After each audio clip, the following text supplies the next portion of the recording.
की कार्यवाही के दौरान मध्य प्रदेश के पूर्व मंत्री लखन घनघोरिया व एसडीएम के बीच विवाद हो गया है। अतिक्रमण की कार्यवाही के दौरान पूर्व विधायक ने कहा, आपके पास सारे अधिकारी हैं तो क्या आप ईश्वर हो गए? आपकी मर्जी है क्या? जब मन चाहे किसी के घर बुलडोजर लेकर जाओ और उसका मकान तोड़ दो। विवाद बढ़ता देख प्रशासन के बड़े अधिकारी मौके पर पहुंचे व घनघोरिया को समझाया। प्रशासन को इतने वर्षों के बाद अब अतिक्रमण दिख रहा है, चुनाव आचार संहिता की दायरे के बाद प्रशासन का अंधापन था।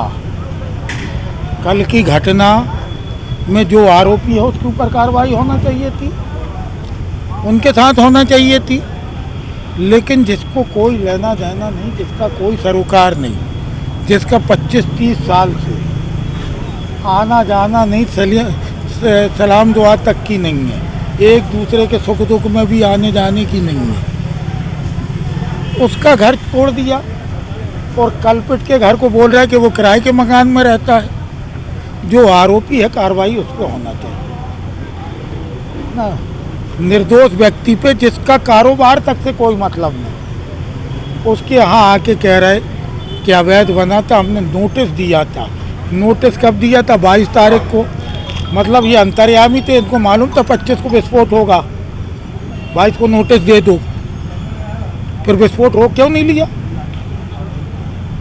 जो आरोपी है उसको बचा रहे, जो निर्दोष व्यक्ति है उसके यहाँ दहशत का माहौल बना है। छोटे छोटे बच्चे रो रहे और एसडीएम की निष्ठुरता, तहसीलदार की निष्ठुरता कि इतने से बच्चे रो रहे हैं कि मुश्किल से 7-8 साल का बच्चा वो रो रहा है और वो तहसीलदार और एसडीएम बोल रहे इसको गाड़ी में बिठा लो। टोटल गलत कार्रवाई करने के बावजूद ये कौन सी तानाशाही है? तो ये आरोपी को पकड़ो, हम लोगों का कोई उसमें किसी प्रकार का किंतु परंतु नहीं है। आरोपी के ऊपर कार्रवाई होना चाहिए, जो जिस जहन्नत का है उसके ऊपर उस हिसाब से कार्रवाई होना चाहिए। लेकिन जो व्यक्ति शराफत से जी रहा हो, जिस व्यक्ति को कोई लेना देना नहीं, ये आपके बस में नहीं है कि आप कहाँ पैदा हो, आपके बस में नहीं है। यदि आपका पारिवारिक परिवेश गलत आपको लग रहा है, आपने घर छोड़ दिया, 30-35 साल हो गए और हर थाने में रिपोर्ट है एक दूसरे के खिलाफ की। पुलिस प्रशासन यदि आया तो अपनी गिरवान को तो झांक ले। आपके पास आईबी, LIB सारे गुप्तचर विभाग है, आप पता कर लेते हो हाजी सलीम का कितना सरोकार है, कितना लेना देना। तो ये इस प्रकार की कार्रवाई तो बर्दाश्त करने योग्य नहीं है। भैया लंबे समय से फरार चल रहा था मोहम्मद शमीम है, उसके बाद अरे तो शमीम को पकड़ो ना। शमीम की जगह क्या पूरे शहर को पकड़ लोगे? शमीम को बचा क्यों रहे हो? अब प्रशासन द्वारा ये कार्रवाई की गई, आपके द्वारा कोई इसमें? ये तो हर स्तर पे इसका प्रतिकार हम कर रहे हैं, वो करेंगे। ये कार्रवाइयाँ निर्दोषों के ऊपर होगी, हम बर्दाश्त नहीं करेंगे। जिस हद तक हमें जाना पड़ेगा हम जाएंगे। Thank you. मध्य प्रदेश के जबलपुर में दर्दनाक हत्या का मामला सामने आया है।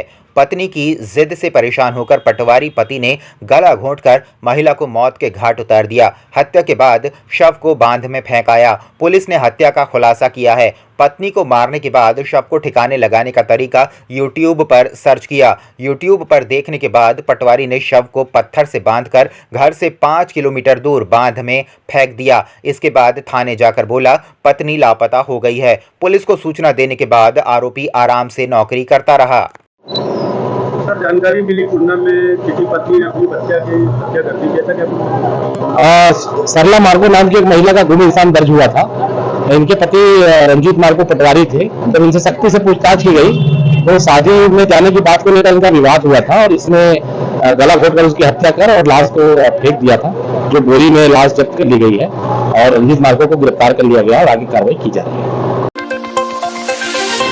जबलपुर में लाखों करोड़ों रुपए की लागत से बनने वाला यह स्टेडियम पूरी कीमत का पैसा आम जनता से बेवजह वसूलने लगा है। लगातार मॉर्निंग वॉक पर आने वाले लोगों से पैसों की मांग की जाने लगी तो जबलपुर कांग्रेस ने स्टेडियम पहुंचकर पूरे मामले का जायजा लिया, जबकि ठेकेदार के कर्मचारियों ने बताया कि निगम प्रशासन स्मार्ट सिटी द्वारा जारी किए गए टेंडर के आधार पर उन्हें यह अधिकार प्राप्त हुआ है।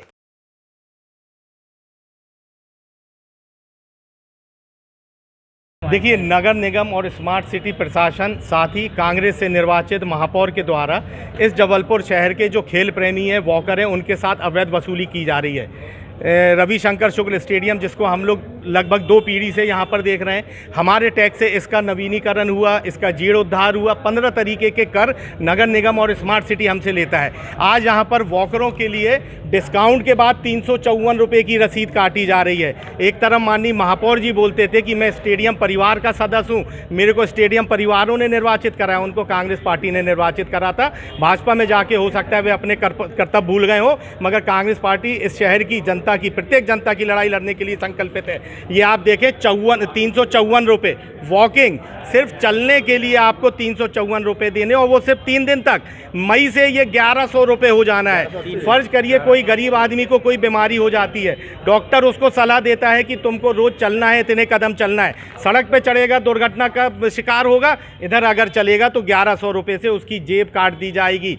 यहाँ पर जब हम लोग आए, स्मार्ट सिटी का कोई भी नुमाइंदा यहाँ नहीं था, ठेकेदार अपनी सीट छोड़ के भाग गया।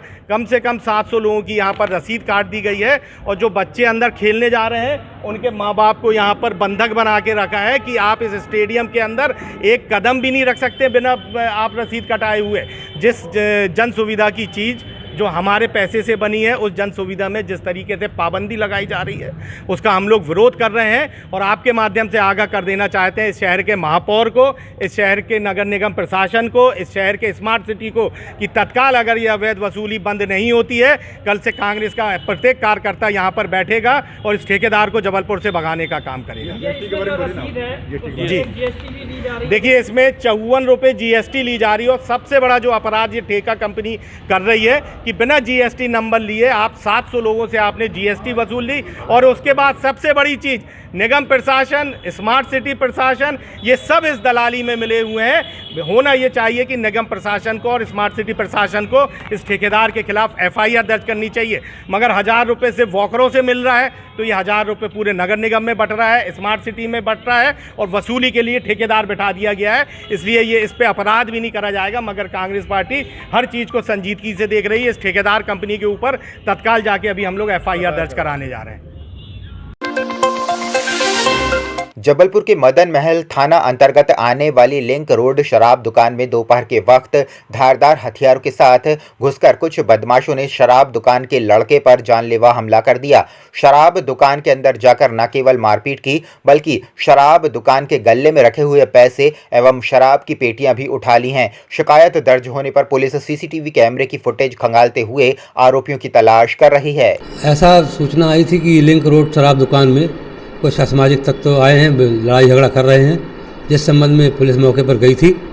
वहाँ पर कोई तत्व मिले नहीं हैं, लेकिन उसमें एक लिंक रोड के शराब दुकान के कर्मचारी को चोट लगी है, उसको डॉक्टरी परीक्षण के लिए भेज रहे हैं।